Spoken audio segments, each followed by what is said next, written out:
আমরা সমাজের ভিতরে আমরা খালি সন্তানদেরকে গালি দেই। আমরা হুজুর আসলে কিংবা কোনো ভালো মানুষ আসলে কিংবা কোনো মুরব্বী আসলেই আমরা সর্বপ্রথম অভিযোগ দিয়ে থাকি। অভিযোগটা হলো যে হুজুর আমার সন্তানটা কথা শুনে না। কথা বলতে হবে, ঠিক না? আমরা অভিযোগ দিয়ে থাকি যে সন্তান কথা শোনে না। তো সন্তান কেন কথা শোনে না? বুখারী এবং মুসলিম শরীফের হাদিস থেকে সামারাইজ করে আমি সন্তানের যে অধিকারগুলি আছে এই অধিকারগুলি নিয়ে কথা বলার চেষ্টা করব ইনশাআল্লাহ। সম্মানিত হাজিরিন, পদ্মানিশি আমার মা বোনেরা যারা শুনতেছেন একটু দিলের কানটা লাগিয়ে শোনেন। খালি সন্তান অধিকার আদায় করে না, সন্তান কথা শোনে না, সন্তান বাড়ি আলাদা করে দেয়, খালি সন্তানদেরকে দোষ দিলেন আর আপনার দোষ যে নাই তা কিন্তু না। তবে এর কথা মানে এই বাক্য এইরকম না যে বাবা মা সন্তানের অধিকার আদায় করেনি বিদায় সন্তান যে বাবা মারে কষ্ট দিবে, বিষয়টা কিন্তু এমন না। বাবা মা যদি সন্তানের অধিকার আদায় নাও করে তাও সন্তান বাবা মারে কষ্ট দেওয়ার অধিকার রাখে না। কথা বলেন ঠিক না বেঠিক? কিন্তু আমাদের সমাজে আমরা খেয়াল করে দেখি, মাইকম্যান একটু মাইকটা ঠিক করেন ভাই, একটু আগে ভালো ছিল, খুব সুন্দর ছিল। দেখেন ইলেকট্রিক বিষয় একটু দেখেন, আল্লাহ হেফাজত করুন। সম্মানিত ভাইয়ের আমার, একটু দিলের কানটা লাগিয়ে শোনেন। আমরা বাবা মাকে টোটালি কষ্ট দেওয়া আল্লাহ তাআলা হারাম করেছেন। জোরে বলেন কি করেছে? হযরতে আল্লাহর নবীর একজন প্রাণপ্রিয় স্ত্রী আবু সুফিয়ানের মেয়ে বিশ্বনবীর সাথে যখন বিবাহ হয়েছিল, আবু সুফিয়ান তখনও মুশরিক ছিল।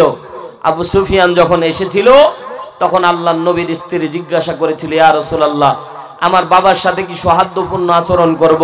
আল্লাহর নবী সাল্লাল্লাহু আলাইহি সাল্লাম বললেন, বাবা মার সাথে খারাপ আচরণ করা যাবে না। কিন্তু আমাদের এলাকার রীতিনীতি অনুযায়ী আমরা খেয়াল করে দেখি, সন্তান 25 বছর 30 বছর পর্যন্ত ভালোই থাকে, খারাপ হয় সেদিন বিয়ে দেয় যেদিন। কথা জোরে বলেন। দেখি বিয়ে দেওয়ার 5 মাস 6 মাস পর বাড়ি আলাদা হয়ে যাচ্ছে। এই এলাকায় এরকম ঘটনা মনে হয় ঘটে না? ঘটে না? অহরহ ঘটে। কথা বলেন ঠিক না বেটি? এজন্য আঞ্চলিক ভাষায় আমি বলে থাকি, নতুন বউ এলাকায় আনলে তারা বৌমা বলে। আপনাদের এদিকে কি বলে ভাই? বৌমা বলে না? তো আমি মনে করি যে ওটা বৌমা না ভাই, ওটা বোমা। কথা কন ঠিক না বেটি? ও যদি বোমা না হবে তাইলে 25 বছরের সংসার কোনোদিন টুকটাক কোনোদিন একটা টু শব্দ হলো না।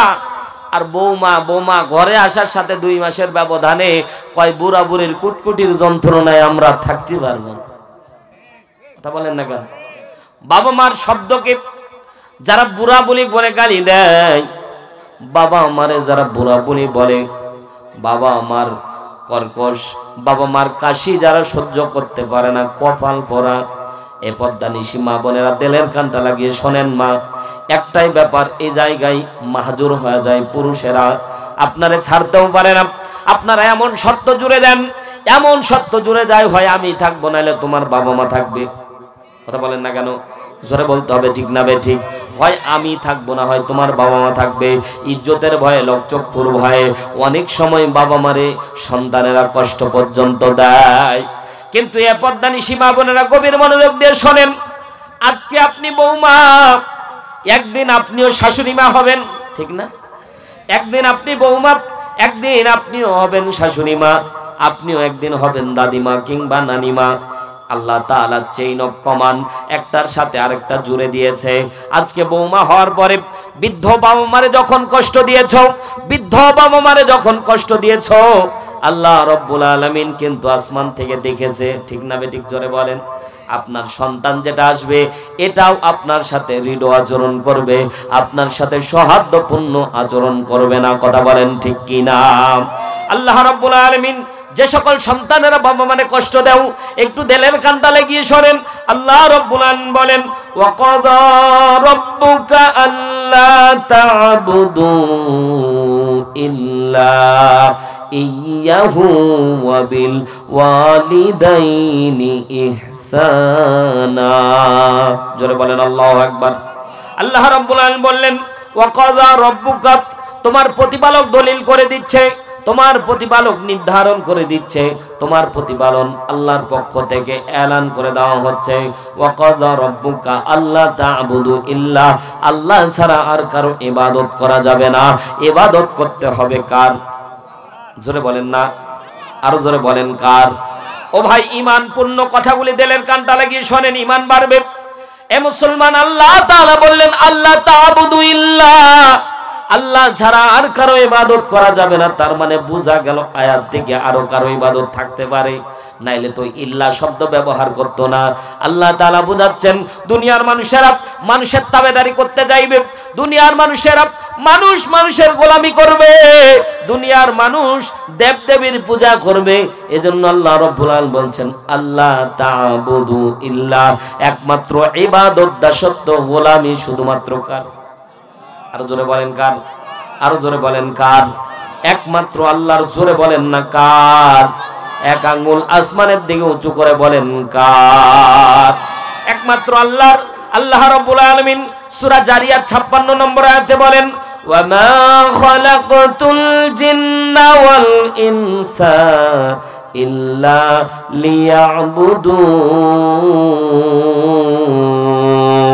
লিয়াবুদুন। জোরে বলেন না আল্লাহু আকবার, আরো জোরে বলেন আল্লাহু আকবার।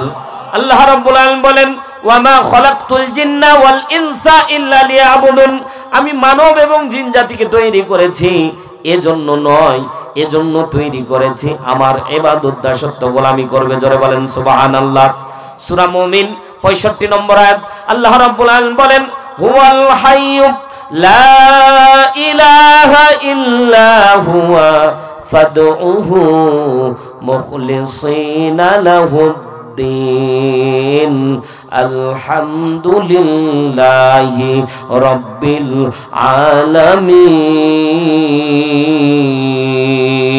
আলামিন। আরো জোরে বলেন আল্লাহু আকবার। আল্লাহ তাআলা বলছে হুয়াল হাইয়্যু, তিনি চিরঞ্জীব। জোরে বলেন কে? আরো জোরে। আল্লাহ নামটা নিতে কষ্ট লাগতেছে, জোরে বলেন কে? আল্লাহ শব্দটা যে যত জোরে নিবে তার হাত তত ক্লিয়ার থাকবে। জোরে বলেন কে? আরো জোরে বলেন কে? আমার আল্লাহ তাআলা বলছে হুয়াল হাইয়্যু, তিনি চিরঞ্জীব। লা ইলাহা ইল্লা হুয়া, তিনি ছাড়া কোনো ইলাহ নাই। তার মানে বোঝা গেল আল্লাহ রাব্বুল আলামিন বলছে কুল্লু শাইইন হালিক, সবকিছু ধ্বংস হয়ে যাবে, ইল্লা ওয়াজহাহু, শুধুমাত্র যিনি টিকে থাকবেন। চিৎকার দিয়ে বলেন তিনি কে? কুল্লু মান আলাইহা ফান ওয়া ইয়াবকা ওয়াজহু রাব্বিকা যুল জালালি ওয়াল ইকরাম। আর জোরে বলেন আল্লাহু আকবার। আল্লাহ রাব্বুল আলামিন বলেন সব কিছু ধ্বংস হয়ে যাবে, একমাত্র যিনি টিকে থাকবে সেই আল্লাহ রাব্বুল আলামিনের ইবাদত করো, মুখলিসিনা লাহুদ্দিন, খালিস নিয়তে দিনের ভিতর ঢুকে পড়ো। আলহামদুলিল্লাহি রাব্বিল আলামিন, সমস্ত প্রশংসার একচ্ছত্র মালিক যিনি, তিনি কে? আর জোরে বলেন তিনি কে? মুসলমান ভাইরা আমার, আল্লাহ রাব্বুল আলামিন অসংখ্য জায়গায় নিজের ইবাদতের কথা আল্লাহ তাআলা স্পষ্টভাবে তুলে ধরেছে। আল্লাহ ছাড়া আর কারো ইবাদত বন্দেগী করা যাবে না। আল্লাহ রাব্বুল আলামিন বলেন কুল ইন্নাস সালাতি ওয়া নুসুকি ওয়া মাহইয়ায়া ওয়া মামাতি লিল্লাহি রাব্বিল আলামিন। আল্লাহ রাব্বুল আলামিন বলছেন কুল ইন্নাস সালাতি, নিশ্চয় আমার নামাজ, ওয়া নুসুকি, আমার কুরবানি, ওয়া মাহইয়ায়া, আমার জীবন, ওয়া মামাতি, আমার মরণ, লিল্লাহি রাব্বিল আলামিন, একমাত্র কার জন্য? আর জোরে বলেন কার জন্য? একমাত্র আল্লাহর জন্য। এই মুসলমান একটু দিলের কানটা লাগিয়ে শোনেন, আমার আল্লাহ তাআলা বান্দাকে বুঝাতে যাচ্ছে আমি আল্লাহ ছাড়া অন্য কারো ইবাদত বন্দেগী করা যাবে না। কারণ আল্লাহর ইবাদত বন্দেগী দাসত্ব গোলামি করে যদি কবরের মধ্যে যদি না করে কবরের মধ্যে যান, কবর আপনার সাথে ভালো আচরণ করবে না। এই জন্য আল্লাহ রাব্বুল আলামিন আগে সতর্ক করে দিচ্ছে বান্দারা, যেই রবের দাসত্ব গোলামি করবা ওই রব তোমার জন্য প্রফিট স্বরূপ তোমার মরার পরেই আল্লাহ তাআলা তোমার জন্য জান্নাতের ব্যবস্থা করে রেখেছে। জোরে বলেন সুবহানাল্লাহ। বারা ইবনে আযিব রাদিয়াল্লাহু তাআলা আনহু বর্ণনা করে মুসনাদে আহমদ 1852 নম্বর হাদিস, লম্বা হাদিস। আল্লাহর নবী সাল্লাল্লাহু আলাইহি ওয়াসাল্লাম বলেন, সামারাইজ করে কথা বলতেছি, আল্লাহর নবী সাল্লাল্লাহু আলাইহি ওয়াসাল্লাম ডাক দিয়ে বলে, আল্লাহ তাআলা যারা ঈমানদার মৃত্যু বরণ করবে তারা মরার সাথে সাথে আল্লাহ তাদের কবরটাকে জান্নাতের বাগান বানায় দিবে। আর যারা দুনিয়ার মধ্যে আল্লাহর দাসত্ব গোলামি করবে না, আল্লাহ তাবেদারি করবে না, আল্লাহ যেভাবে চলতে বলেছে সেভাবে চলবে না, এমন মানুষের লোকের অভাব তো নাই। কথা বলেন না কেন? আছে। ও আল্লাহর বান্দারা, গভীর মনোযোগ দিয়ে দেন। আল্লাহ তাআলা বলে, বান্দারা দুনিয়ার মধ্যে রিজিকের ব্যবস্থা আমি আল্লাহ করে দেই। কেন করি? শুধুমাত্র আমি আল্লাহর ইবাদত করবা তাই। কথা বলেন ঠিক কি না ভাই? কিন্তু না না না, দুনিয়ার মধ্যে সম্পদ পেয়ে আল্লাহকে ভুলে গিয়েছি, দুনিয়ার মধ্যে সম্পদ পেয়ে আল্লাহর রব হিসেবে আর মানতে চাই না। এজন্য আমার আল্লাহ রব্বুল আলামিন কোরআনের সুন্দর করে সূরা হামিমার সিজদার 30 নম্বর আয়াতে ডাক দিয়ে বলে, ইন্নাল্লাযীনা ক্বালু রাব্বুনাল্লাহু সুম্মা ইসতাকামু তাতানাজ্জালু আলাইহিমুল মালায়েকা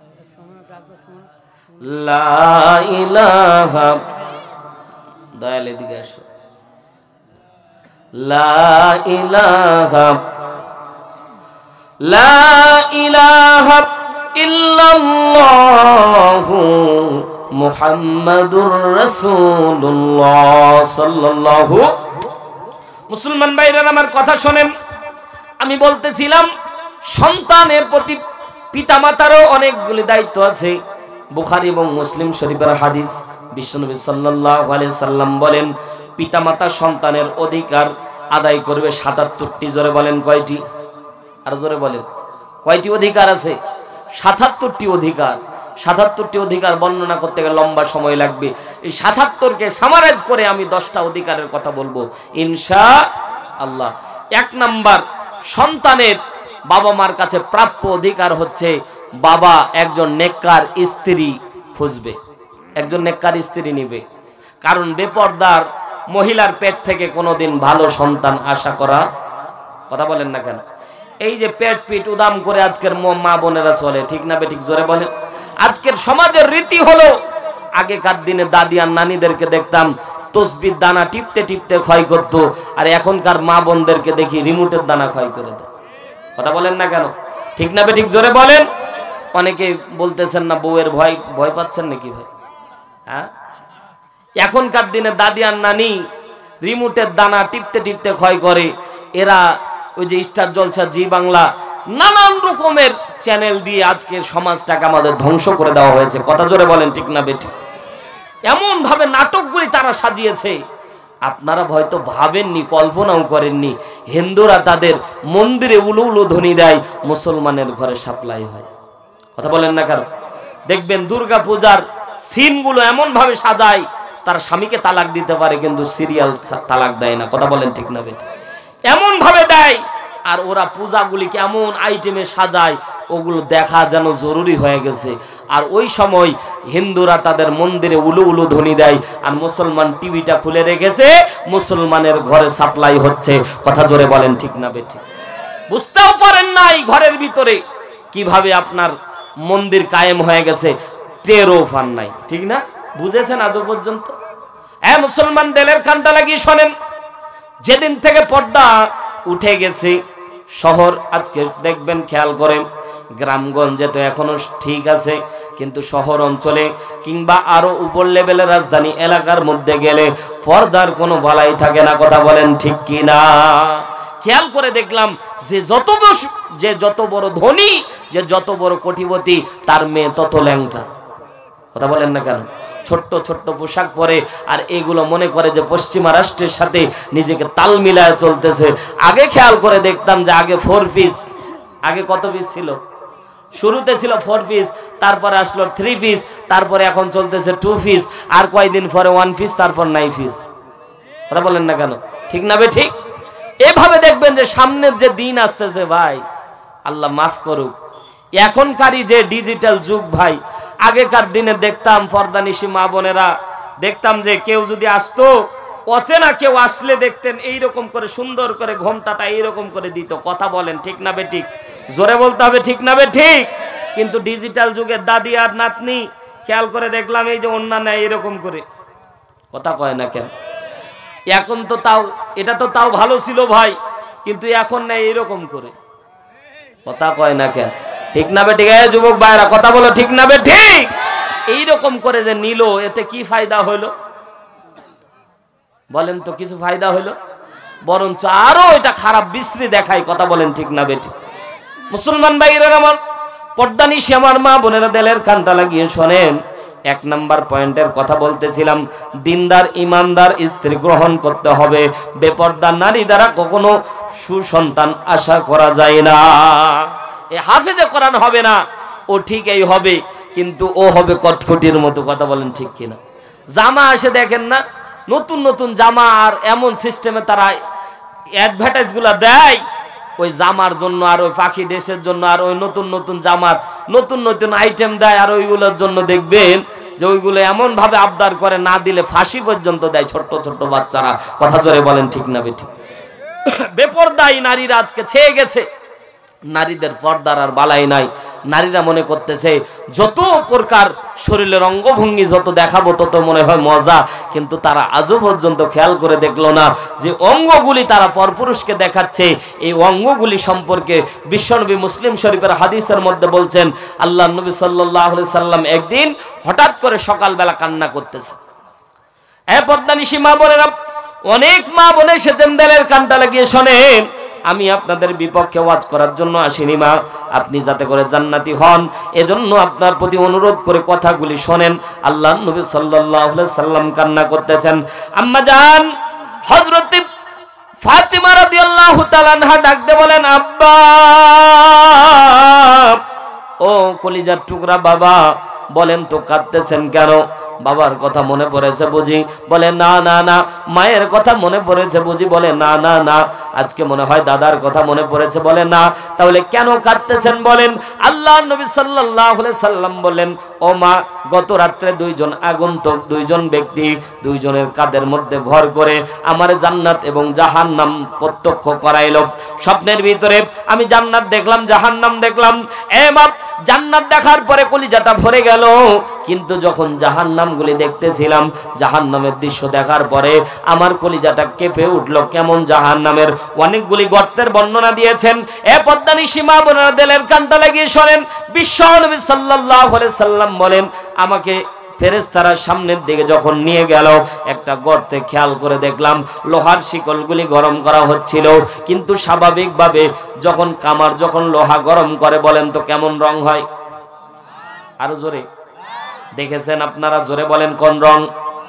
ও ভাই, ওই লাল রং খেয়াল করে দেখবেন, ওই যখন গরম করে লাল রঙের ওপরে অল্প ওপরে দেখবেন একটা সীসা দেখা যায় কালো রং, ঠিক না? ব্যাখ্যা করতে গিয়ে দুনিয়ার মানুষ এই যে লাল রং যেটা লোহা, ওটাতে হাত দিলে যত প্রকার আপনার কষ্ট হবে না, তার থেকে ওর একটু উপরে যে সীসাটা থাকবে ওটার রং কালো, ওটা লোহার থেকে আরো দ্বিগুণ গরম। ওই জায়গায় হাত দিতে দেরি হবে, ঝলসে যেতে দেরি হবে না, কথা বলেন ঠিক কিনা? বিশ্বনবী আমার ডাকতে বলে, ও কলিজার টুকরা সন্তান, আমি জাহান্নামের লোহাগুলির দিকে খেয়াল করে দেখলাম, লোহার রং লাল না, বরঞ্চ আমি লোহাগুলি খেয়াল করে দেখলাম ওগুলো কালো বর্ণ ধারণ করেছে। এত উত্তপ্ত হয়েছে, লোহাগুলি কালো রং ধারণ করেছে। আমি জিজ্ঞাসা করলাম, মান হাওলায়ে জিব্রাইল, এরা কাদের জন্য এই লোহা গরম করা হচ্ছে? আল্লাহ নবী সাল্লাল্লাহু আলাইহি সাল্লাম ডাকতে বলেন, বিশ্ব নবীকে ফেরেশতারা ডাকতে বললেন, নবী গো, এটা আপনার ওই সকল নরনারীর জন্য যারা বেপরদা হয়ে পেটগুলি অন্যকে উদাম করে দেখিয়েছিল, ওই অঙ্গগুলিতে ছেক দেওয়া হবে। এ পদ্মানিশী মা বোনেরা, বাড়ির মধ্যে রান্না করতে গিয়ে হাতের মধ্যে একটু ছেক লাগলেই দেখবেন মলম আনতে বলেছে, আনেন নাই। গরম কম না বেশি? কথা বলেন। বেশি বলতেছে যারা বিয়ে করে নাই। ওরা কি বুঝলো? ওরা তো দেয়নি মলম আনি। হ্যাঁ মুসলমান, দিলের কানটা লাগিয়ে শোনেন। একটু ছেক লেগেছে, মলম আনতে বলেছেন, রাত্রে আনেন নাই, দেখবেন মলমের থেকে গরম বেশি। কথা বলেন না কেন?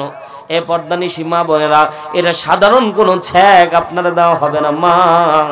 ওই যে জাহান্নামের যে অংশগুলি গরম করা হচ্ছে ওগুলোই তোমার পেট পিঠে দেখানো হবে। ওই যে অঙ্গগুলি তুমি পরপুরুষকে দেখিয়ে মজা নিয়েছিলা, ওই অঙ্গগুলিতে ছ্যাক দেওয়া হবে মা।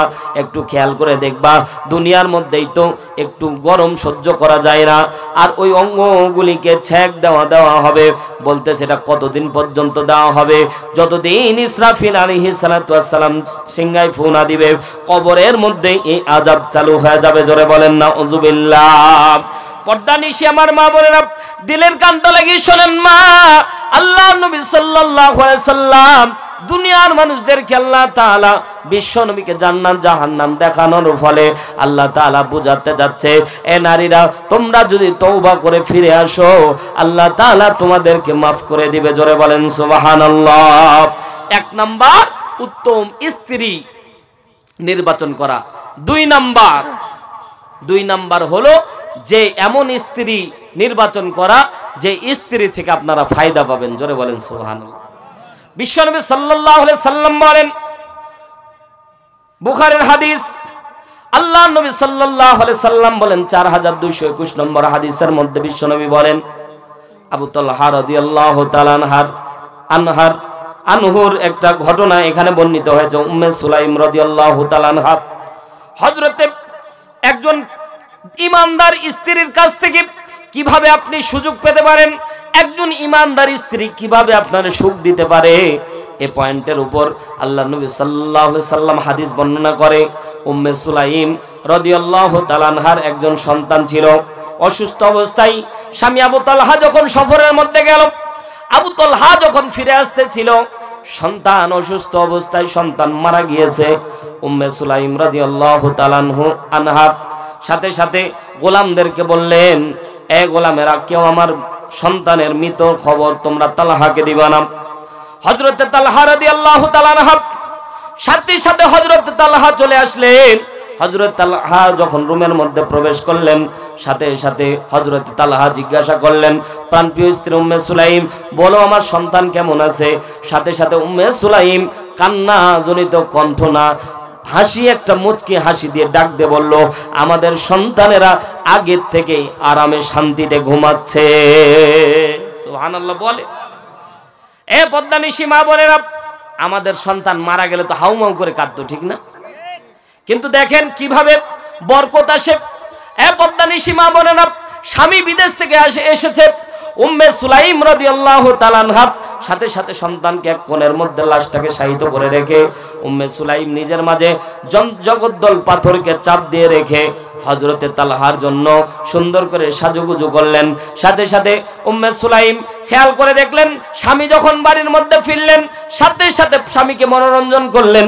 স্বামীকে মনোরঞ্জন করার পরে হযরতে উম্মে সুলাইমের সাথে রাত্রি যাপন করলেন। মেলামেশা যখন শেষ, তৃপ্তি যখন পেয়েছে, হযরত তালহাকে জিজ্ঞাসা, ও তালহা, বলো তো, এই নেয়ামত যদি আল্লাহ নিয়ে নেয় তাহলে কি তোমার কোনো অভিযোগ আছে? না না না, আল্লাহ নেয়ামত দিলে, নেয়ামত যদি আল্লাহ নিয়ে নেয় তাহলে এই ব্যাপারে আমাদের কোনো অভিযোগ নাই। সাথে সাথে উম্মে সুলাইম ডাক দিয়ে বললেন, ও তালহা, আমাদের যে সন্তান আল্লাহ তাআলা নেয়ামত হিসেবে দান করেছিল, এই সন্তান মৃত্যুবরণ করেছে। সাথে সাথে হযরতে তালহা রাদিয়াল্লাহু তাআলা আনহু সাথে সাথে তার স্ত্রীকে ধাক্কা দিয়ে বিছানা থেকে ফেলে দিলেন। ডাক দিয়ে বললেন, আমি এমন অবস্থায়, অপবিত্র অবস্থায় তুমি আমার এমন একটি সংবাদ দিলা যেটা আমার কাছে খুব বেদনাদায়ক। হযরত তালহা গোসল না করে রাসূলের দরবারে চলে গেলেন। ইয়া রাসূলুল্লাহ, এই ঘটনা আল্লাহর নবী সাল্লাল্লাহু আলাইহি সাল্লাম ডাক দিয়ে বলেন, তালহা, তোমার এই ঘটনা তোমার আগেই জিবরাইল আমাকে বলে গিয়েছে।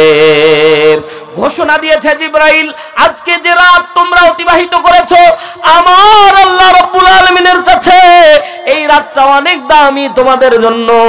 আল্লাহ তাআলা তোমাদের জন্য এই রাতে অঢেল বরকত নাজিল করে দিয়েছে। জোরে বলেন সুবহানাল্লাহ। এখান থেকে বিশাল একটা শিক্ষা আছে, সেটা হলো আমাদের যে স্ত্রীরা আছে এরা বাইরের মানুষের জন্য সাজে, স্বামীর জন্য সাজে। কথা বলতে হবে ভাই, ঠিক না বে ঠিক? জোরে বলেন। সাজে কোন দিন? বুধবার আসে যেই দিন। কেন? বুধবার ওই কিস্তিওয়ালা আসে। কথা কয় নাকি? দেখতেছে যে কিস্তিওয়ালা যেদিন আসে সেদিন দেখবে যে ভালো ভালো সেন্ট কথা কয় না কেন? ঠিক না বেঠিক? জোরে বলেন। স্বামীর জন্য ভাই কোনোদিন সাজে না। ওই স্বামী যখন আসে তখন ওই দুর্গন্ধযুক্ত কাপড় নিয়ে যায়। ঠিক না বেঠিক? জোরে বলেন। আর যখন বাইরের মানুষ আসে তখন দেখবেন কত সাজুগুজু, আর বাইরে মার্কেটে গেলে তো কথাই নাই। কথা বলেন ঠিক না বেঠিক? এজন্য অনেকেই বলেন কাপড় কিনে দিই আমরা, মজা মারে রিক্সা চালক আর ওই দোকানদাররা। কথা বলেন না কেন? কারণ এই ভালো দামি কাপড় স্বামীর জন্য কোনোদিন পরে, অথচ স্বামীর জন্য সাজুগুজু করা ফরজ, মানুষের জন্য হারাম। ঠিক না বেঠিক? আর আমরা মানুষের জন্য করেছি আরাম আর স্বামীর জন্য করেছি হারাম। কথা বলেন না কেন? আজকে বাস্তব সমাজটা পুরোটাই উল্টা দিকে প্রবাহিত হচ্ছে। স্ত্রীর আজকে স্বামীর জন্য সাজতেছে না, সাজতেছে বাইরের মানুষের জন্য, মনোরঞ্জন করতেছে। আর আবার আমরা আবার যুবক যারা আছি বিয়ে করা মাত্র সেলফি তুলে আবার তাড়াতাড়ি আপলোড দিয়ে দিই, দেখো জাতি আমার বউ কেমন। কথা বলেন না কেন? বউ কি জাতির জন্য না নিজের জন্য? কথা বলেন না কেন? বজলুর রশিদ চাচা নাম শুনেছেন না? চাচা একটা ঘটনা বলে, আমার খুব ভালো লাগে। ঘটনা হলো, চাচা একদিন দেখতেছে তার এক পরিচিত এক নাতি মোটরসাইকেল নিয়ে যাচ্ছে, পিছনে তার বউ বসা, ফিনফিনা পাতলা কাপড় আছে না নাই, সব দেখা যাচ্ছে। তখন চাচা জিজ্ঞাসা করছে, এই নাতি, বউ কি তোর একার রে? চাচা এটা কথা কইলা? বউ কি এবার জাতির হয় নাকি? বলছে তুই যেভাবে নিয়ে যাচ্ছিস অসংখ্য যুবক বিয়ে না করলেও রাত্রিবেলা আজকে স্বপ্ন দোষ হবে। কথা বলেন না কেন? কথা বাস্তব ভাই। আজকে এমন পোশাক পরিধান করে বিয়ে না করার সত্ত্বেও অনেক যুবক স্বপ্নের ভিতরে তাদের নিয়ে থাকে। কথা জোরে বলেন ঠিক কিনা? এজন্য বউ একার যদি হয় তাহলে পর্দায় রাখবেন, আর বউ যদি জাতির হয় তাহলে বেপর্দায় ঘুরাবেন। কথা জোরে বলেন ঠিক কিনা? কথা ক্লিয়ার? কথা জাতির সামনে ক্লিয়ার। যদি বউ একার হয় পর্দায় রাখতে হবে, আর বউ যদি জাতির হয় তাহলে দেখান, কোনো আপত্তি থাকবে, বাটাম ছুটাবে যেদিন, আপত্তি থাকবে সেদিন। কথা বলেন ঠিক কিনা? মরে দেখেন বাটান ফাটাবে। ঠিক না বেঠিক? জোরে বলেন। মরে দেখেন দাইয়ুস, যারা দাইয়ুস হবে, আর দাইয়ুস লা ইয়াদখুলুল জান্নাহ, দাইয়ুস যারা হবে তারা জান্নাত তাদের জন্য হারাম। আল্লাহ নবী সাল্লাল্লাহু আলাইহি সাল্লাম বলছে দাইয়ুসের জন্য আল্লাহ তাআলা জান্নাতে সুঘ্রাণ পর্যন্ত দিবে না, অথচ জান্নাতে সুঘ্রাণ অনেক দূর পর্যন্ত পাওয়া যায়। সুবহানাল্লাহ। জান্নাতে সুঘ্রাণ পর্যন্ত তাদের নাকের মধ্যে আল্লাহ তাআলা দিবে না। পদ্মানিশী মা বোনেরা যারা বেপরদায় চলেন, যারা স্বামী যাদেরকে বেপরদায় চলতে বলে এরা ব্যতিক্রম, কিন্তু নিজ ইচ্ছায় আপনারা যারা বেপরদায় চলেন এটাও একটা ব্যতিক্রম। আল্লাহ তাআলা আমাদেরকে হেফাজত করুন। জোরে বলেন আমিন। তাহলে 2 নাম্বার পয়েন্ট, এমন স্ত্রী যে স্ত্রী থেকে আপনি উপকার পাবেন। এই যে স্ত্রী, হযরতে তালহা যদি ঘরে এসে ডাইরেক্ট যদি বলতো যে সন্তান মারা গেছে, বলেন তো এই বরকতপূর্ণ রাত পেত? কথা বুঝে থাকলে জবাব দেন, পেত? সম্মানিত ভাইয়ার আমার, দিলের কানটা লাগিয়ে শোনেন। 3 নাম্বার, সন্তান যখন জন্মগ্রহণ করবে, এটা হলো বিয়ের আগে। এটা কি? বিয়ের আগে। এই পয়েন্টে, এই 2 পয়েন্টের উপর অনেক কথা থেকে গেছে মুসলমান ভাইরা আমার। 3 নাম্বার, সন্তান যখন হবে, সন্তানের ডান কানে আজান, বাম কানে ইকামত। এখন তো ভাই সিজার হয় হাসপাতালে, আজান দেওয়ার কায়দা নাই। কথা বলেন না কেন? ঠিক না? এখন আর আজান হয় না ভাই, এখন আজান হয় না। আর এই আজান না হওয়ার কারণে বিপদ বাড়ছে না কমছে? বলেন না, বাড়ছে না কমছে? আজান কেন জানেন? কারণ এই সন্তান, নবজাতক সন্তান যখন দুনিয়ায় আসে, যখন আল্লাহু আকবার বলা হয়, এই সন্তানের মস্তিষ্কের মধ্যে খেয়াল পড়ে আমি তো রবের স্বীকৃতি দান করেই আসলাম, ওই রবের কথাই বলা হচ্ছে। জোরে বলেন সুবহানাল্লাহ। কারণ রুহের জগতে ওকে বারবার বলা হয়েছিল আলাস্তু বিরাব্বিকুম, আমি কি তোমার রব না? সাথেও বলেছিল ক্বালু বালা। ওই স্বীকৃতিটাই আল্লাহু আকবার, আল্লাহু আকবার। এই যে যখন আল্লাহর বরত্বের ঘোষণা তার কানের মধ্যে, এখানে হাদিস বিশারদগণ অনেকেই বলে এই আজানের অর্থ এটাও আল্লাহ তাআলা বুঝাচ্ছে, বান্দা আজান যখন হয়ে যায় নামাজ তাড়াতাড়ি পড়া কি? বলেন না কি? ফরজ, সুন্নাত না ভাই, ফরজ। তাড়াতাড়ি আদায় করতে হবে। যত দেরি করবেন তত বরকত কমে যাবে, যত দেরি করবেন তত বরকত কমে যাবে। আউয়াল ওয়াক্তে যে সওয়াব, পরে শেষ ওয়াক্তে সে সওয়াব নাই। প্রথম কাতারে যে সওয়াব, দ্বিতীয় কাতারে নাই। এগুলো তো আমরা বুঝি না। আল্লাহর নবী বলছেন প্রথম কাতারে যে এত সওয়াব, এটা যদি জানতো তাহলে হামাগুড়ি দেওয়া লাগতো। কিন্তু আমরা প্রথম কাতারে ঠেলে ঠেলে পাঠানো লাগে। কথা বলেন না কেন? যা ভাই যা, তুই যা, তুই যা। কথা কয় না কেন? ঠেলে ঠেলে পাঠানো লাগে, অথচ প্রথম কাতার নিয়ে প্রতিযোগিতা হওয়ার দরকার ছিল, ঠিক না বেটি? কিন্তু আমরা ওই জায়গায় না। তাহলে আমি বলতেছিলাম যে যখন সন্তান হবে তখন আজান দেওয়া লাগবে। আজান দেওয়ার অর্থ এই, ওই যে আজান হয়ে গেছে, নামাজ এখনো বাকি। জানাজার নামাজের আজান হয়, কথা বলেন, জানাজার নামাজের আজান হয়? আজান তো আগেই হয়ে গেছে ভাই, অল্প সময় আপনার জন্য এখন প্রমাণিত হচ্ছে, এ বান্দা তোর জন্য আজান হয়ে গেছে, খাটলা রেডি আছে, নামাজ যেন কখন জানি শুরু হয়ে যায়। কথা বলেন ঠিক কিনা? এ ভাই, মৃত্যু কত কাছে একটু খেয়াল করেন। আমি কিছুদিন আগে, গত মাসে আমার মাহফিল ছিল কুমিল্লায়, কুমিল্লা চান্দিনা চৌরাস্তার পাশে মাহফিল করতে গেলাম। মাহফিলের পিছনে দুইটা কবর, মা এবং সন্তানের কবর। মা এবং সন্তান দুইজন শায়িত হয়ে আছে। মাহফিল তাদের রুহের মাগফিরাতের জন্য মাহফিল দিয়েছে এলাকাবাসী। তো আমাদেরকে মাহফিল শেষ করে আমাকে বলছে, হুজুর একটু কবরটা জিয়ারত করবেন। আমি বলছি, এটা আবার কেমন কবর যে জিয়ারত করা লাগবে? কারণ সচরাচর সব কবর জিয়ারত করা জায়েজ। আমি বললাম তাদের জন্য একটু দোয়া করা যায়, কিন্তু কেমন এক কবর যে জিয়ারত করা লাগবে? বলছে, হুজুর এই কবর একটা ব্যতিক্রম বলবো না, কিন্তু হুজুর এমন ঘটনা ঘটেছে যেটা আমরা কল্পনাও করিনি। কেমন? আমি বললাম যে একটু ঘটনাটা বলবেন। বলছে, মা ছিল হাফেজা, ছেলেও ছিল হাফেজ। ছেলে সন্তান হাফেজ হওয়ার পরে বড় হয়ে প্রবাসী সৌদি আরবে থাকতো, নাম ছিল ইমরান।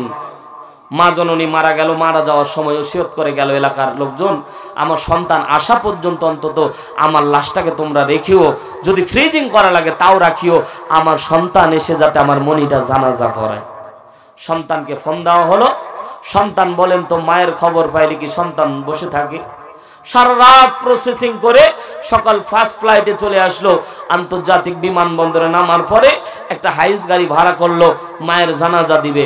দৌড়ায় গাড়ির মধ্যে উঠলো, ফোনের মধ্যে কথা চলতেছে, আর একটু এইভাবে 10 মিনিট 5 মিনিট জানাজা দেখা যাচ্ছে রাস্তার পাশে, হাইওয়ের পাশে জানাজার দৃশ্য দেখাই যাচ্ছে।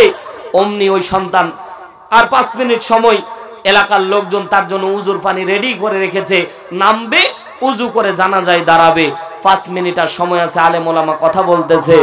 ওই সন্তান মায়ের জানাজা দেওয়ার জন্য সৌদি আরব থেকে ছুটে এসেছে। ওই সন্তান যখন হাইওয়ের পাশে যখন হাইস গাড়ি ব্রেক দিয়ে রাস্তায় নেমেছে, অমনি একটা ট্রাক এসে তাকে চেপে দিয়েছে, একেবারে মেরেছে। তো কেমন? বলছে, হুজুর তার মগজ, শরীরের গোস্তগুলি রাস্তার সাথে লেগে গেছে। কত কষ্ট করে সৌদি আরব থেকে আসলো মায়ের জানাজা দেওয়ার জন্য, রাস্তায় নামার সাথে ট্রাকটা এমন করে মিশিয়ে দিয়েছে, হুজুর গোস্তগুলি পর্যন্ত টেনে টেনে উঠায়া তার লাশ গোসল দেওয়ার কোনো কায়দা ছিল না। অমনি আলেম বলল যে তার লাশ গোসল দেওয়া লাগবে না, তাকে আল্লাহ তাআলা শহীদ হিসেবে কবুল করেছে। তার লাশ এমন ভাবে ছাতু করে দিয়েছে, সাথে সাথে এলাকার লোকজন বলছে, হুজুর কি বলবো, পুরো এলাকা কান্নার রোল পড়ে গেল। আরে কি কষ্ট করে সন্তান বাহির থেকে আসলো মায়ের জানাজা দিবে বলে, অথচ নিজের জানাজা তৈরি হয়ে গেল। এ ভাই, কিভাবে আপনাকে বোঝাবো দুনিয়াটা কতক্ষণে স্থায়ী। দুনিয়া মানুষের এমন। গত কয়েকদিন আরেকটা ঘটনা, আমি গাইবান্ধা মাহফিলে যাচ্ছিলাম। মাহফিলে যাওয়ার সময় ঘোড়াঘাট পার হয়েছি, 2 জন যুবক মোটরসাইকেল নিয়ে আমাকে টার্নিং পয়েন্ট আমাকে কেটে চলে গেল। আমি আমার প্রাইভেট কারের গতি দেখলাম 80+, তার মানে আমাকে ওভারটেক করতে গিয়ে তাদের 90+ তাদের গতি। 1 কিলোমিটারের মধ্যে কাছাকাছি যাওয়ার পরে দেখলাম যে লোকজন ভিড় জমেছে।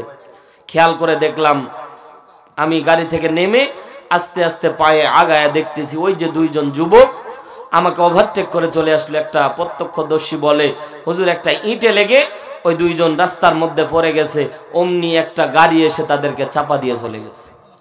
ভাই, মৃত্যু এতটুক সময়, 10 সেকেন্ডের সময় আপনাকে আমাকে সময় দেবে না। এজন্য অনুরোধ করে বলবো, অল্প হায়াতের জিন্দেগিতে বেশি একটা মাতব্বরি করিয়েন না। আল্লাহ তাবেদারি গোলামিতে নিজের জীবনকে অতিবাহিত করেন, আল্লাহ তাআলা পরকালটা আপনার জান্নাত দিয়ে ভরে দেবে। আর দুনিয়ার জীবন অল্প সময়ের ভাই। আজকেই যদি মৃত্যু হয়ে যায় কালকেই 2 দিন হয়ে যাবে। আজকে যদি মৃত্যু হয় কালকেই 2 দিন হয়ে যাবে। বলতেছিলাম সন্তান, বলতেছিলাম মৃত্যুর কথা, যে জানাজা আপনার আমার জন্য রেডি হয়ে আছে, শুধু মরতে বাকি, ঠিক না? ও ভাই, দুনিয়ার মানুষ বড়ই স্বার্থপর ভাই। আল্লাহ তাআলা বলছে আলহাকুমুত তাকাসুর হাত্তা যুরতুমুল মাকাবির, কবরের মাটি এর ঘুম ভাঙে। ও ভাই, কেমন করে বুঝাবো? আজকে আমার মনে করেন যে দুনিয়ার মানুষ কত বড় স্বার্থপর দেখেন। আজকে আমি হারুনুর রশিদ, আমার বাড়ি বাসেরহাট হাজী দানেশের পিছনে। এই যে মনে করেন যে 1 ঘন্টার ডিস্টেন্স বাড়ি থেকে, আমি যদি এই স্টেজে মারা যাই, আপনারা আমার পরিবারকে খবর দিবেন, ঠিক না? তো আমার পরিবার আমার লাশটা যাওয়া পর্যন্ত ভাই অপেক্ষা করবে না। আমার জন্য আমার আত্মীয় স্বজন কবর খননের জন্য চলে যাবে। জোরে বলেন ঠিক না বেঠিক? আমার বাবা অথবা আমার আত্মীয় স্বজন আমার জন্য কাফনের কাপড় কেটে খাটলার মধ্যে ফেলে দেবে। আমার বিবি, আমার মা আমার জন্য পানি গরম করে রেখে দেবে। লাশটা যাইতে দেরি হবে, গোসল দিতে দেরি করবে না। লাশটা যাইতে দেরি হবে, আমার জন্য খাটলা রেডি করতে দেরি করবে না। লাশটা যেতে দেরি হবে, কবর দিতে দেরি করবে না। ঠিক না বেঠিক বলে? ঘরের মধ্যে কত দামি দামি খাট পালঙ্ক তৈরি করি, ঠিক না? আল্লাহর কসম, বাইরে মরে দেখেন, আপনার যদি নিয়ে যায় তো আগিনা পর্যন্ত নিয়ে যাবে, ঠিক কথা বলেন? ঠিক, আগিনা পর্যন্ত নিয়ে যাবে। আপনার লাশটাকে কোনদিন আপনার আত্মীয় স্বজন বলবে না 1 লক্ষ টাকার দামি খাট রেডি করে রেখেছে, ওই দামি খাটের মধ্যে লাশটাকে সহ আল্লাহর কসম কোন মাইয়াতকে ওই দামি খাটে আর উঠাবে না। এটা দুনিয়া, এটা দুনিয়া। ওই যে 3.5 হাত কবর, আল্লাহর কসম বারবার কবরের স্থানের দিকে তাকাবেন। হযরত ওসমান ইবনে আফফান রাদিয়াল্লাহু তাআলা আনহু কবরের কাছে গেলে বেহুশ হয়ে যাইতো, অথচ ওসমান জান্নাতি। ওসমান জান্নাতি সাহাবী। সাহাবীরা জিজ্ঞাসা করলেন, ও ওসমান, তোমার ব্যাপারে রাসূল বলেছে তুমি জান্নাতি, তুমি কাঁদো কেন? ওসমান বলছে, আল্লাহ রাসূল বলেছে কবরে যে নাজাত, তো সে হাসর ফুলসিরাত নিজাম তার জন্য সহজ, আর কবরে যে আটকা পড়ে যাবে তার জন্য পুরোটাই বিফল। ও ভাই, কবর এই যে আপনার জন্য জানাজার জন্য আগে আজান এজন্য দেওয়া হয় যে আপনার খাটলা রেডি, আপনার শুধু মরতে বাকি, আপনার জানাজা দিতে দেরি করবে। 3 নাম্বার আজান এবং একামত। 4 নাম্বার তাহানিক করা।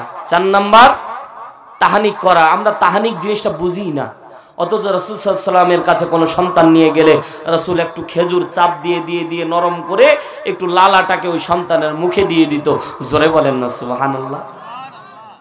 আল্লাহর নবী সাল্লাল্লাহু আলাইহি সাল্লামের কাছে যত সন্তান নিয়ে যাওয়া হয়েছে, আল্লাহর নবী সাহাবীদেরকে বারবার করে বলতো, সন্তান হওয়া মাত্র নবজাতক শিশুকে তোমরা তাহানিক করো।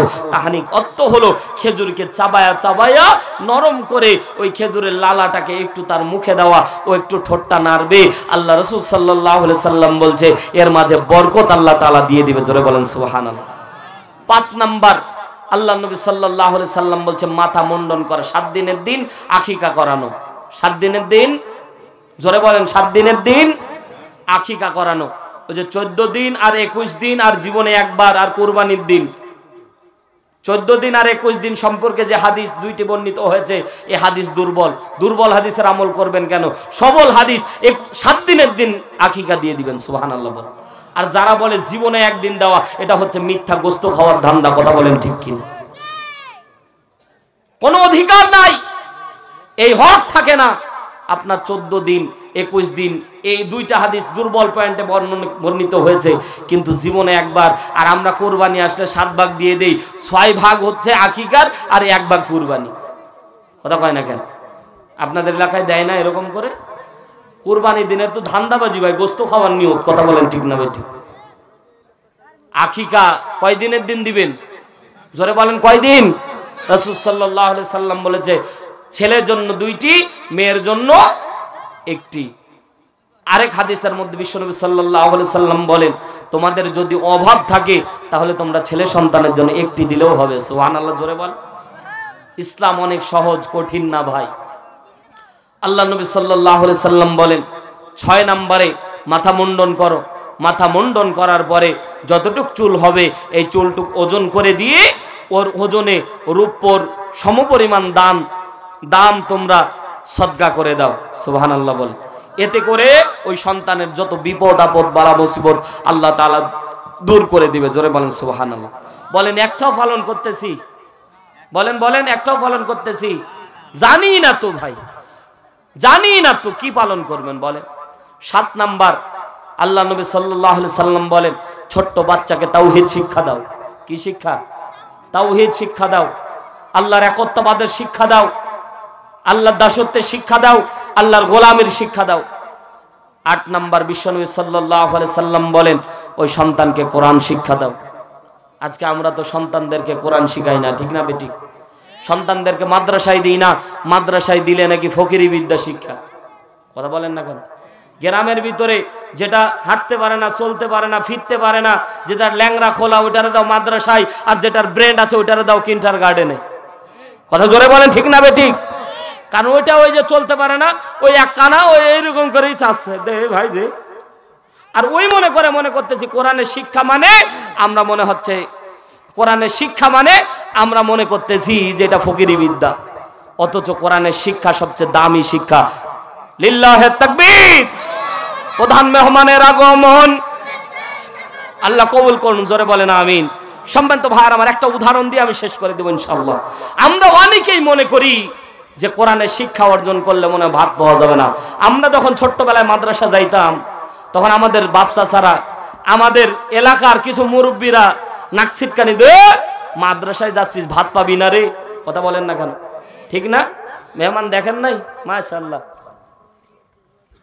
দামি মেহমান এসেছে। লিল্লাহে তাকবীর। এই উদাহরণটা দিয়ে আমি শেষ করে দেব ইনশাআল্লাহ। সন্তানকে মাদ্রাসায় দিতেই হবে, ঠিক না বেটি? কোরআনের শিক্ষা অর্জন করাতেই হবে।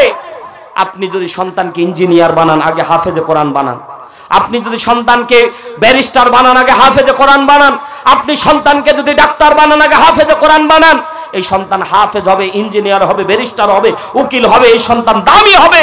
কিন্তু এই সোনার এই সিনার মধ্যে 30 পারা কোরআন থাকার কারণে এই সন্তান আপনারে কোনোদিন কষ্ট দেবে। আমরা যখন এলাকার মধ্যে যখন মাদ্রাসায় যাইতাম, এলাকার মুরব্বীরা নাক ছিটকানি দিয়ে বলতো, মাদ্রাসায় যাচ্ছিস ভাত পাবি না, ঠিক না? বলতো না? এখনো বলে ভাই। তা আমি বলি, আমি ছোট্ট থাকলে কি হবে, মেধা চৌকস ছিল, আইডেন্টিফাই করে রেখেছিলাম যে কারা আমারে বলে। এক সম্পর্কে চাচা খুব আমারে টিটকারি করতো, ওরে নিয়ে একদিন মেহেরপুরে মাহফিলে গেলাম। যাওয়ার পরে ওই চাচার আবার খুব রুচি, ভাই খাই খুব। বলছে ভাইস্তা তোমরা যে ওয়াজ মাহফিলে যাও খুব খানা নাকি দেয়, গরুর গোস্ত, খাসির গোস্ত, এটা ওটা দেয় না ভাই? মিথ্যা কথা বলতেছি? খানার অভাব নাই, কি খাবেন? আমি তো বলি ও যে ওরা ভাত খায়, বললেননি যে ভাত পাবা না, আসলে ভাত পাবা না। কোরমা, পোলাও, বিরিয়ানি, গোস্ত দেয়, ভাত দেওয়ার সুযোগই দেয় না। কথা বলেন না কেন? এই যে আমার নাভানি খাল্লাসি সাহেব আসছে, লিল্লাহে তাকবীর, এখনই বললো যে বিরিয়ানি খায় আসছে, ভাত পাইনি। চিন্তা করা যায়, দামি খাবার আল্লাহ খাওয়াচ্ছে। তা আমি চাচারে নিয়ে গেলাম যে চাচা দেখো ঠিকই ভাত নাই। তো চাচা একদিন বলছে খুব খানা দাও, তো আমার একদিন নিয়ে গেলেই তো হয়। তো চাচারে নিয়ে গেলাম দূরে, যাতে একটু শায়েস্তা করা যায়। নিয়ে গেলাম মেহেরপুর। পরের দিন মাহফিল আবার দিনাজপুর, টার্নিং পয়েন্ট, সারাদিন জার্নি করা লাগবে। আমি চাচারে বললাম হুশ করে খাইয়েন, কারণ গাড়ি কিন্তু আপনার জন্য ব্রেক দিবে না, ঠিক না বেঠিক বলে? চাচা খানা দেখেছে, গরুর গোস্ত, খাসির গোস্ত, আর 5-6 আইটেমের খালি মাছ। চাচা একবারে গলা পর্যন্ত খেয়েছে। গলা পর্যন্ত খাওয়ার পরে ঢেক মারি, ওই ঢেকের মধ্যেও গন্ধ। এখন রাত্রিবেলা হয়েছে, যখন বিপদ হয়েছে তখন, আগে তো ছোট ছিলাম, গাড়ি ঘোড়া নিয়ে যাইতাম না, বাইপাসে গেছি। তো কমিটিকে বললাম যে একটা কম্বল টম্বল দেন, আমরা রাত্রে ঘুমাই, ফজর নামাজ পড়ে রওনা দিব ইনশাল্লাহ। তো এক কম্বল, কারণ মাহফিল হলেই ভাই মেহমানদারি হয়, অনেক মেহমান আসে, ঠিক না? তো আমাদেরকে বললো হুজুর চাচা ভাইস্তা যেহেতু একটা কম্বলই নেন, 2 চাচা ভাইস্তা মিলে একটা কম্বল দিল। যখন বিপদে পড়লাম তখন মাথা উপর দিকে আছে, উপর দিকে মশা খালি পঁ করে। ও ভাই, একটা মশা যদি ঘরের মধ্যে থাকে ঘুম হারাম, ঠিক না বেঠিক? জোরে বলেন ঠিক না বেঠিক? মাথা যখন ওপরে করে রাখতেছি, এই মশার পঁপ জ্বালানিতে আর সহ্য করতে না পেরে আস্তে করে কম্বলটা ঢাকা নিয়েছি। অমনি দেখতেছি চাচা নিচে পক করে পারতেছে, ওপরে পঁপ, নিচে পক। তা ভাই পাদের গন্ধ ভাই সহ্য করা যায় না, কথা বলেন ঠিক না ওইটা? আমি বললাম চাচা এটা কোনো কাজ করতেছো? ওপরে জ্বালা থাকতে পারি না, নিচেও দিতে থাকতে পারি না। বলছে বাইশটা রাগটা করিস না, যখন আমার গ্যাস আসবে তখন আমি পুলিশ করবো, তখন তুমি আস্তে করে মাথাটা উঁচু করিও, অন্তত গন্ধ যাতে না পাও। তখন চাচা মাঝে মাঝে পুলিশ বলে, আর আমি মাঝে মাঝে আস্তেই করে উপর দিকে মাথা আর লোক করে হাওয়া আকাশের বাতাস নি। চাচা মাঝে মাঝে এরকম পুলিশ করে আর আমি মাথা উপর দিকে করি। কিছুক্ষণ পর চাচা পুলিশ বলতে বলতে বলছে দারোগা। আমি বলছি চাচা পুলিশ শিখাইলাম, দারোগা বললে কারণ কি? বলছে বাইশটা হাইগিয়ে দিস। তো কোরআনে দেখেন খেয়াল করে, আমি তখন বললাম চাচা ওই যে টিটকারি মারতে আল্লাহ দেখো হাগাচ্ছে কোন জায়গায়, কথা বলেন ঠিক না বেঠিক? শিক্ষা দেওয়ার জন্য, বাস্তব ঘটনা, আমার সাথে ঘটে যাওয়া ঘটনা। ও আল্লাহর বান্দারা, এজন্য আসুন সন্তানকে কোরআনের শিক্ষায় সুশিক্ষিত করি, এই সমাজটা পরিবর্তন হয়ে যাবে, আর বৃদ্ধাশ্রম তৈরি হবে না, কথা জোরে বলেন ঠিক না বেঠিক? আল্লাহ তাআলা অব্যক্ত কথা, অগুছালো কথা এখানেই সমাপ্ত করতেছি। একটা মেসেজ আপনাদেরকে থ্রু করতেছি, যারা আমরা পিতা আছি সন্তানদেরকে সুশিক্ষা দান করি, কোরআনের শিক্ষা দান করি। আর যারা আমরা সন্তান আছি কোনোদিন বাবা মারে কষ্ট দেব। যে সকল মা বোন এসেছেন, যারা বৌমা এসেছেন, শ্বশুর শাশুড়ি, تحزنوا وأبشروا بالجنة وأبشروا بالجنة التي كنتم توعدون।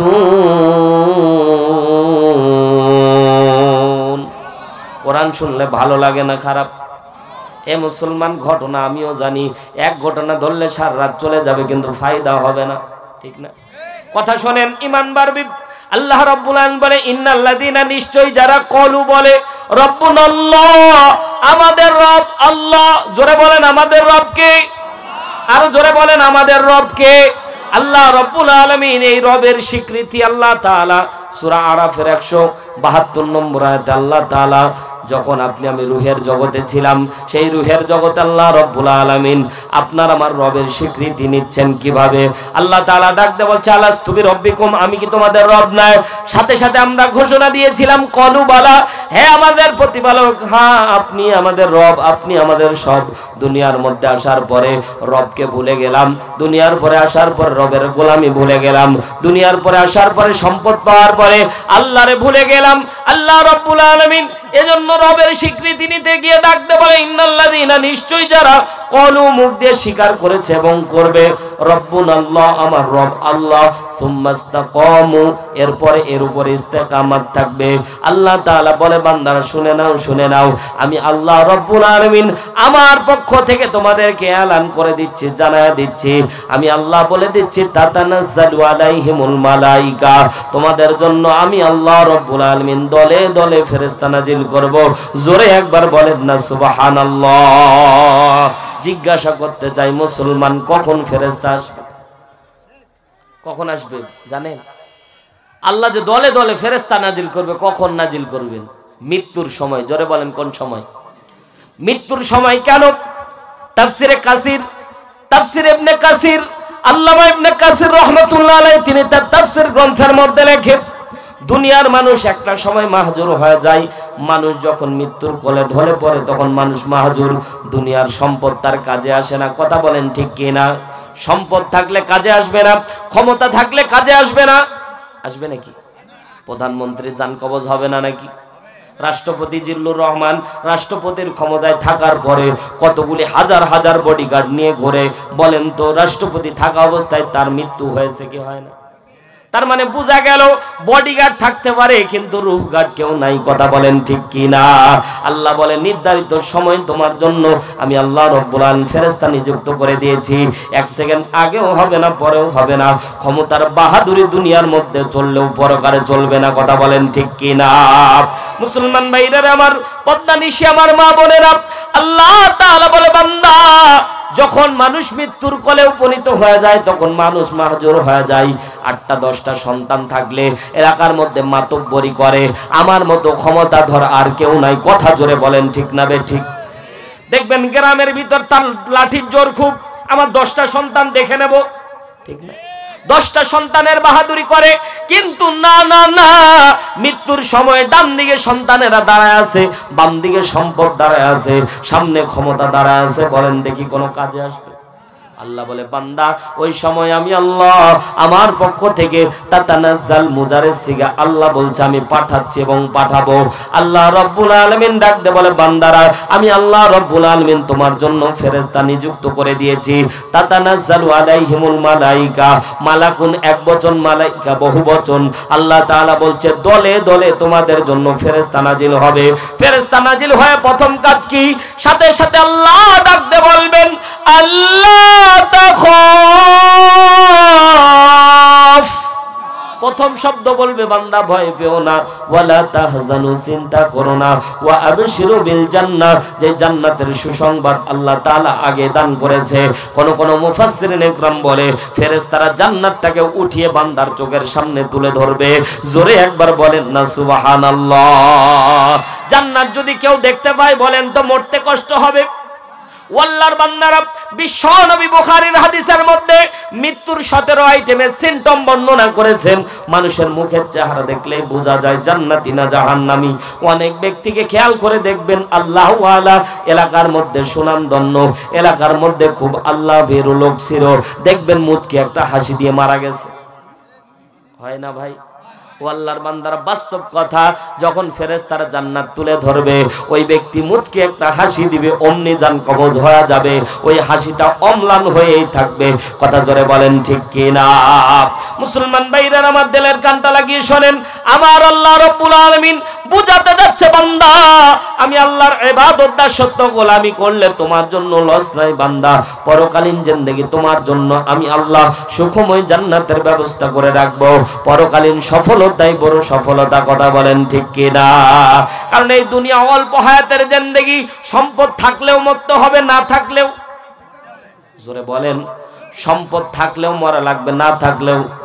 ফকির যেই কবরে যাবে কোটিপতি সেই একই কবরে যাবে, ঠিক কিনা বলেন? নাকি আপনাদের এলাকায় কোটিপতির জন্য 10 তালা কবর না, আলাদা কবর? না না না, কই একই কবর, একই খাট, একই পালঙ্ক, একই জায়গা। কথা জোরে বলেন ঠিক কিনা? দুনিয়া থাকার জায়গা নয় রে দুনিয়া, দুনিয়া থাকার জায়গা নয়, না ফেরার দেশে যাইবা একদিন ফেসে, না ফেরার দেশে যাইবা একদিন ফেসে, আর তো ফিরাইবা না ও দুনিয়া, দুনিয়া থাকার জায়গা নয়। কথা জোরে বলতে হবে ঠিক কিনা? নাকের কাছে জীবন তোমার, মরণ ঘাড়ের পিছে, প্রাণ পাখি দিলে ফাঁকি, সবই তোমার মিছে। ঠিক কিনা বলে? নাকের কাছে জীবন তোমার, মরণ ঘাড়ের পিছে, প্রাণ পাখি দিলে ফাঁকি, সবই তোমার মিছে। চোখ বুঝিলে একবার তুমি, হায় রে চোখ বুঝিলে একবার তুমি, আর তো ফিরাইবা না। দুনিয়া থাকার জায়গা না, দুনিয়া থাকার জায়গা নয় রে দুনিয়া, দুনিয়া থাকার জায়গা নয়। দুনিয়ায় আপনি আমি কেউ থাকতে পারবো না, কোটিপতি হলেও মরা লাগবে, গরিব হলেও মরা লাগবে, একই কবরে আপনারা আমার রেখে আসবে। কিন্তু পার্থক্য হলো আমল নিয়ে গেলে কবরটা জান্নাতের বাগান হবে, খারাপ আমল নিয়ে গেলে কবরটা জাহান্নামের বাগান হবে। কথা বলেন ঠিক কি না? আল্লাহ বলছেন আল্লাহ তা'বুদু ইল্লাহ, আমি আল্লাহ ছাড়া অন্য কারো ইবাদত করা যাবে না বান্দা। আমি আল্লাহ আদ্য উপান্ত, আগেও আছি পরেও আছি।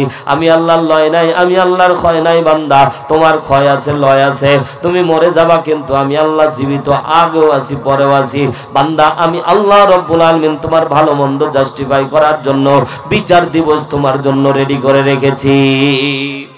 আল্লাহ রব্বুল আলামিন পরের অংশ বলছেন ওয়াবিল ওয়ালিদাইনি ইহসানা। জোরে বলেন সুবহানাল্লাহ। আল্লাহ তাআলা নিজের কথা বলার পরে 2 নম্বরে আরেকটা জায়গায় আল্লাহ রব্বুল আলামিন 2 নাম্বার পয়েন্ট আল্লাহ তাআলা বলছে আমার পরেই তোমরা যাদের খেদমত করবা, তোমরা যাদের সাথে সৌহার্দ্যপূর্ণ আচরণ করবা, এটাই হলো বাবা মা। জোরে বলেন সুবহানাল্লাহ। মুসলমান ভাইরা আমার, যারা বাবা মারে কষ্ট দেন একটু দিলের কানটা লাগিয়ে শোনেন।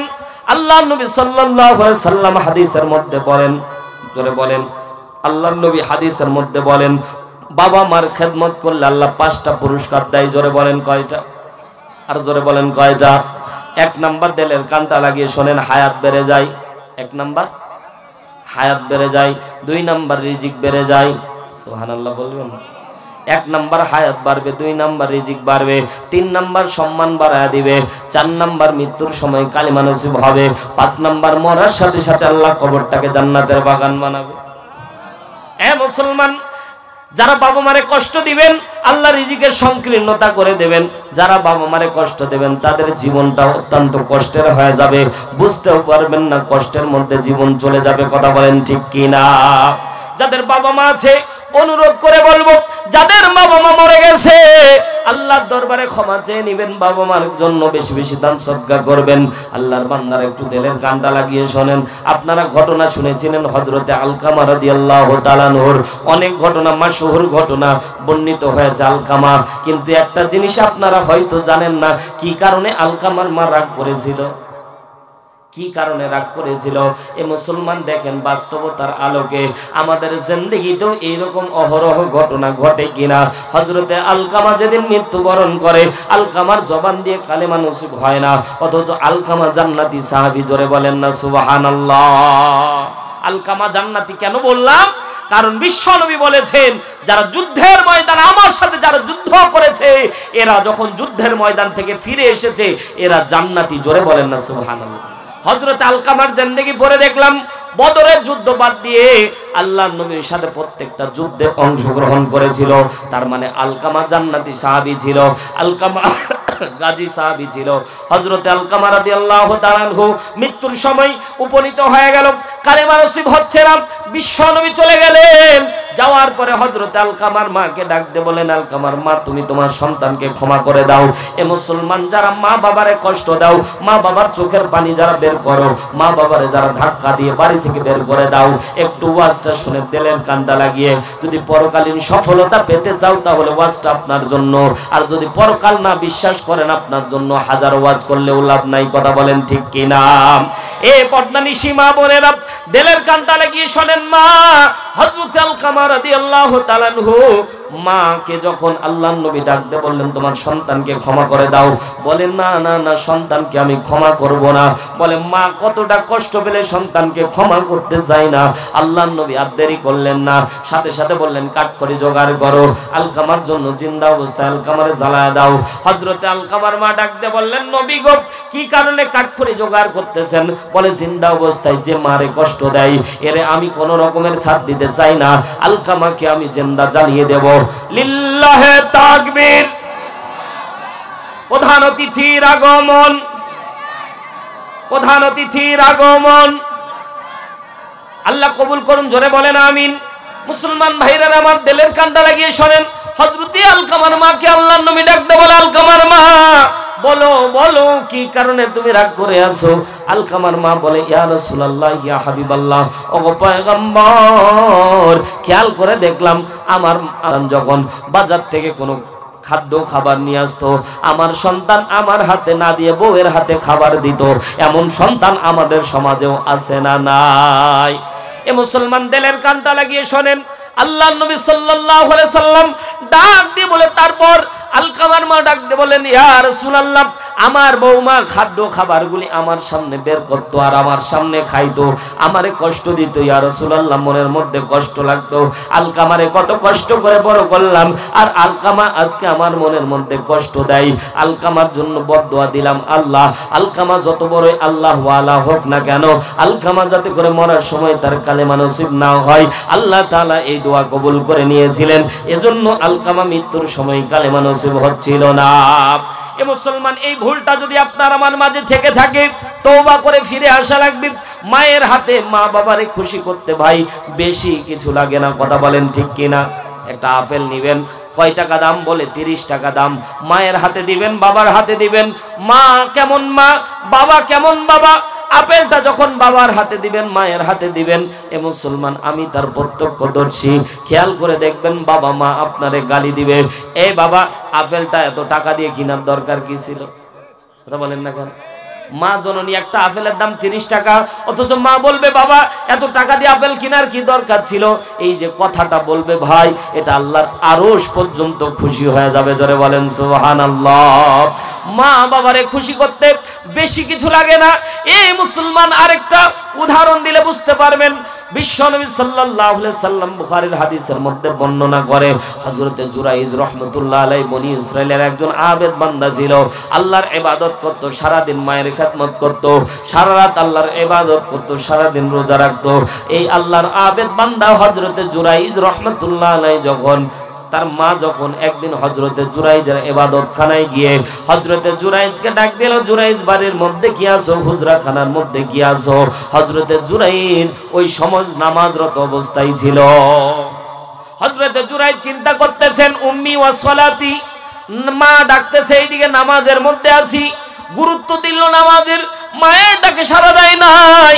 দ্বিতীয় দিন মা আবার আসলো, একই ঘটনা ঘটে গেল। জুরাইজ নামাজরত অবস্থায়, জুরাইজ আল্লাহর ডাকে সাড়া দিয়েই থাকলো। এ আল্লাহর বান্দা বলেন তো, জুরাইজের কি এখানে দোষ আছে? কথা বলেন না কেন? আপাতত দৃষ্টিতে কোনো দোষ নাই, কিন্তু খেয়াল করে দেখেন মজার ব্যাপার, এই মুসলমান বিশাল বড় শিক্ষা নিহিত আছে। হযরতে জুরাইজ রাহমাতুল্লাহ আলাইহি দ্বিতীয় দিন আবার নামাজরত অবস্থায় থাকলেন, চিন্তা করলেন নামাজি পড়ি। আবার তৃতীয় দিন মা জননী আসলো, হযরতে জুরাইজকে আবার ডাক দিল, জুরাইজ হুজরাখানায় আসো। জুরাইজ ডাকে সাড়া দিতে পারে নাই। মা জননী শুধু জবান দিয়ে বলেছিল, জুরাইজ তুই মায়ের দর্শন দিলি না, এ জুরাইজ তুই কি জারো, তুই কি বেশ্যা মহিলার চেহারা দেখবি নাকি? সাথে সাথে জুরাইজের মায়ের এই দোয়া আল্লাহ কবুল করে নিয়েছিল। বুখারীর মধ্যে হাদিস এসেছে, হযরতে জুরাইজ রাহমাতুল্লাহ আলাইহি কিছুদিন পর মা জননী মারা গেল। তারপরে হযরতে জুরাইজ মরার আগে আগে হযরতে জুরাইজ হঠাৎ করে খেয়াল করে দেখলো তার ইবাদত লয়ের সামনে কিছু লোক হাজির হয়ে আছে। ও ভাই, এলাকার মধ্যে ইমাম সাহেব যদি ভালো ইবাদত করে, এলাকার মধ্যে কেউ যদি আল্লাহু আলাম দেখবেন ভালো আমল করে, তখন দেখবেন এলাকার কিছু মানুষ তারে ভালোবাসবে, আর কিছু মানুষ তারে ঘৃণা করবে, নাক ছিটকানি দিবে, বলবে এর মতো কাঠমোল্লা কত দেখলাম। ঠিক না? ভালো মানুষও থাকবে, খারাপও থাকবে। তো কিছু বিরোধিতা লোক থাকে, কিরে আমাদের কাছে লোকজন আসে না, জুরাইজের কাছে যায়, সবাই জুরাইজকে ভালোবাসে। কিছু লোক তাকে বিরোধিতা করে, তাকে ডুবানোর জন্য চক্রান্ত করলো। একজন রাখালের সাথে একজন মহিলা জেনা করলো, বাচ্চা পেটের মধ্যে আসলো। বাচ্চা আসার পরে বাচ্চা নিয়ে হযরতে জুরাইজের জন্য এলাকার লোকজনের কাছে গিয়ে ওই মহিলা ডাক দিয়ে বলল, তোমরা জুরাইজকে তো আল্লাহু আলা মনে করো, কিন্তু জুরাইজ এত বড় শয়তান, আমার সাথে জেনা করে বাচ্চা তৈরি হয়ে গেছে। এবার বলেন দেখি, এলাকার মধ্যে ইমাম সাহেবের ব্যাপারে কিংবা কোনো মাদ্রাসার কোনো মুহতামিমের ব্যাপারে এইরকম যদি আওয়াজ আসে, এলাকার লোকজন কি ছাড় দেবে? কথা বলে। অন্তত এই পয়েন্টের উপরে কেউ যদি অভিযোগ আনে আর যদি সাবেত হয়, তো এলাকার লোকজন তাকে টাক করায়া, তার জুতার মালা পরায়া তারে গ্রামে ঘোরাবে। ঠিক না বে ঠিক? কেউ পারলে গু পর্যন্ত খাওয়াবে। কথা বলেন ঠিক না? আমি দেখেছি ভাই। কারণ মানুষ ভালোবাসে যে জায়গা থেকে, ঘৃণা তৈরি হয় সেই জায়গা থেকে। এ মুসলমান দিলের কান্ডা লাগিয়ে শোনেন, লোকজন আর দেরি করলো না, হযরতে জুরাইজের হাত বাঁধলো, পা বাঁধলো, জমিনের মধ্যে কাট করে শোয়া দিয়ে হযরতে জুরাইজকে এমন ভাবে মার দিল, রক্তাক্ত করে ফেললো, ইবাদতখানা ভেঙে দিল। ডাক দিয়ে বলছে, তোমার মতো খারাপ ব্যক্তি এই এলাকার মধ্যে আর কেউ নাই, তোমার মতো খারাপ ব্যক্তি এলাকার মধ্যে কেউ নাই। অথচ জুরাইজ জীবন মহিলাকে চোখেও দেখে নাই।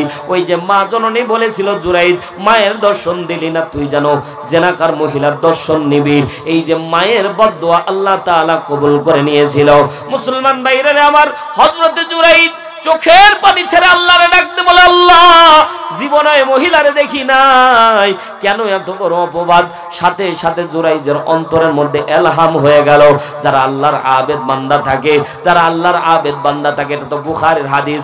আল্লাহর নবী সাল্লাল্লাহু আলাইহি সাল্লাম বলে, হযরতে জুরাইজের অন্তরের ভিতরে আল্লাহ তাআলা ইলহাম করে দিলেন, জুরাইজ তোমার মা বদদোয়া করেছিল, আমি আল্লাহ কবুল করে নিয়েছিলাম, এজন্য ওই জেনাকার মহিলার দর্শন দিলাম। আল্লাহকে হযরতে জুরাইজ ডাক দিয়ে বলে, আল্লাহ মায়ের দোয়া তো কবুল করেছো, মায়ের বদদোয়া তো কবুল করেছো, কিন্তু আমি এই অবস্থায় যাতে আমার মৃত্যু না হয়, লোকজন আমারে সিসি করবে, এ রব্বুল আলামিন আমারেও তুমি পবিত্র করে দাও। সাথে সাথে হযরতে জুরাইজ রাহমাতুল্লাহ আলাইহি আল্লাহ তাআলা ইলহাম করে দিলেন, ছোট্ট বাচ্চার মাথার মধ্যে হাত বুলায়া দাও, ওই বাচ্চা বলে দিবে তার বাবাকে। জোরে বলেন সুবহানাল্লাহ। 4 জন শিশু সন্তান, জোরে বলেন কয়জন? 4 জন শিশু সন্তান কোলের মধ্যে কথা বলেছিল কোরআন দ্বারা সাহাবের। এ মুসলমান দিলের কানটা লাগিয়ে শোনেন। 1 নাম্বার হযরতে ঈসা রূহুল্লাহ দুনিয়ার মধ্যে যখন এসেছিলেন, আতানিয়াল কিতাব, সাথে সাথে কিতাব নিয়ে এসেছিলেন, নবুয়ত নিয়ে এসেছিলেন, জন্মের সাথে সাথে নবুয়ত দান করেছিলেন কে? আর জোরে বলেন। হযরতে মারিয়ম আলাইহিস সালাতু ওয়াস সালাম সন্তান হওয়ার পরে, মাইক মেন আবার মাইক আগের জায়গায় চলে গেছে। হযরতে মারিয়ম আলাইহিস সালাতু ওয়াস সালাম সন্তান যখন জন্ম হলো, মারিয়ম ডাক দিয়ে বলে, আল্লাহ এই অবস্থায় যদি আমি গ্রামের মধ্যে প্রবেশ করি, লোকজন আমারে তো বিশ্বাস করবে না। আমি না হয় বিশ্বাস করলাম, সন্তান তুমি দিলা, কিন্তু কুদরত তোমার জাহির করলা তুমি, কিন্তু আমি তো লজ্জার মধ্যে পড়ে যাব। সাথে সাথে আল্লাহ রাব্বুল আলামিন হযরতে মারিয়মকে ইলহাম করে জানায় দিলেন, সন্তানের দিকে ইশারা করবা, সন্তান কথা বলবে। মায়ের কোলে শিশু যখন কথা বলে, দুনিয়ার কেউ তখন, দুনিয়ার সবাই তখন নিস্তব্ধ হয়ে যায়। জোরে একবার বলেন না সুবহানাল্লাহ। 2 নাম্বার হযরতে ইউসুফ আলাইহিস সালাতু ওয়াস সালামকে যখন অপবাদ দেওয়া হয়, তখন ছোট্ট কোলের শিশু কথা বলেছিল। হযরতে ইউসুফ আলাইহিস সালাতু ওয়াস সালামের চরিত্র সম্পর্কে সার্টিফিকেট দান করেছেন। জোরে বলেন সুবহানাল্লাহ।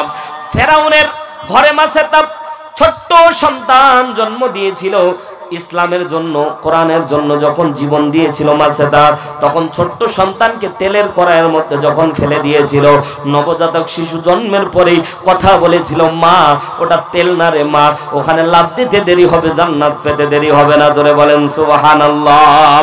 4 নম্বরের শিশু সন্তান হযরতে জুরাইজ রাহমাতুল্লাহ আলাইহি এলাকার লোকজনকে ডাক দিয়ে বললেন, এলাকার লোকজনেরা বলেন বলেন, আমি যদি এই শিশু সন্তানকে বলি তার বাবার নাম বলতে পারে, তাহলে কি তোমরা বিশ্বাস করবা? ওরা বলল, জুরাইজ তুমি কি পাগল হয়ে গেছো নাকি? নবজাতক শিশু কি কথা বলতে পারে? সাথে সাথে হযরতে জুরাইজ মাথার মধ্যে হাত বুলিয়ে ডাক দিয়ে বলছেন, বাবা বলো তো তোমার বাবাকে।